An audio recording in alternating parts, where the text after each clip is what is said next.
is Israel and Iran.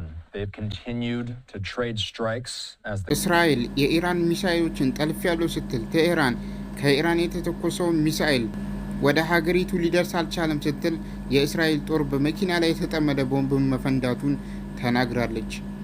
በመጨረሻ ሰዓት ከኢራን በርካታ ሚሳኤሎች በእስራኤል ግዛት ላይ ተወነጨፉ ሲሆን አብዛኞቹ የተያዙት ሚሳኤሎች በእስራኤል ግዛት ላይ ያረፉ ሚሳኤሎች በድጋሚ አልተገኙም ሲል ወታደራዊ መግለጫው ገልጿል። እስራኤልና ኢራን አንዳቸው የሌላውን ደህንነትና ኢኮኖሚያዊ መሰረተ ልማት ላይ ያነጣጠረ ሲሆን የህዝብ ማዕከሎችንም እየመቱ ነው።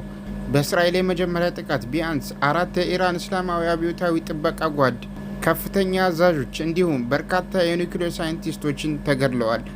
እስራኤል በበኩሏ ኢራናውያን ከወታደራዊ ህንፃዎች አጠገብ እንዳይገኙ አሳሰበች። ከእነዚህ ህንፃዎች ውስጥ ብዙዎቹ የት እንዳሉ ሰዎች አያውቁም፣ የመከላከያ ሚኒስትሩን ጨምሮ።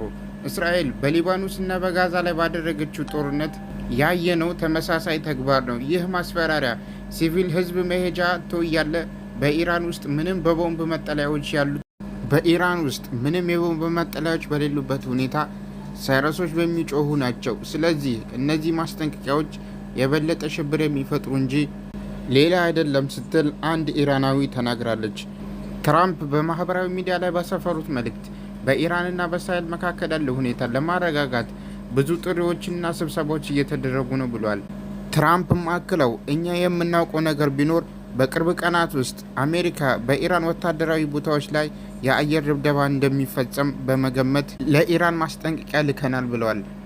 የዩናይትድ ስቴትስ የውጭ ጉዳይ ሚኒስቴር ቃል አቀባይ ቅዳሜ ዕለት ለጋዜጠኞች በሰጡት መግለጫ ምንም እንኳን በኦማን በአሜሪካና በኢራን መካከል በተካሄደው ግጭት ምክንያት የተሰነዘረ ቢሆንም አሜሪካ አሁንም በኢራን የኒውክሌር መርሃ ግብር ላይ የሚደርሰውን ድርድር ሊቀጥል እንደሚችልና አሜሪካም ለመሳተፍ ዝግጁ መሆኗን ዶናልድ ትራምፕ ተናግረዋል።